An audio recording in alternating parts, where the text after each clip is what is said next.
Seorang petani di Kabupaten Ogan Komering Ilir, Sumatera Selatan nyambi sebagai pengedar sabu karena terdesak ekonomi. Petani ini ditangkap polisi usai polisi berpura-pura menjadi pembeli. Penyamaran polisi memberantas peredaran narkoba di Kabupaten Ogan Komering Ilir, Sumatera Selatan akhirnya terus membuahkan hasil. Kali ini pelakunya adalah seorang petani yang nyambi menjadi pengedar sabu. Polisi pun melakukan penyamaran dengan berpura-pura sebagai pembeli kepada pelaku. Sehingga terjadilah transaksi di wilayah Kecamatan Sungai Menang, Kabupaten Oki. Pelaku tes 35 tahun kemudian membawa barang bukti berupa 2 paket sabu senilai 100 juta rupiah. Ia pun tak berkutik tatkala mengetahui jika pembelinya adalah seorang polisi.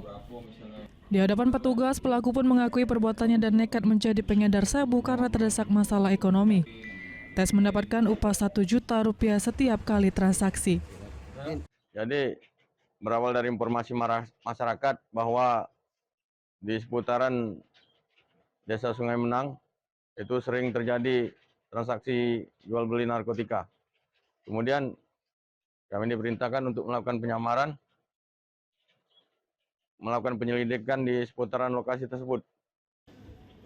Pelaku kini dijerat pasal 112 dan 114 Undang-Undang tentang narkotika dengan ancaman kurungan minimal 6 tahun penjara dan maksimal 20 tahun penjara serta denda maksimal 10 miliar rupiah. Dari Ogan Komering Ilir, Fitriya di iNews melaporkan.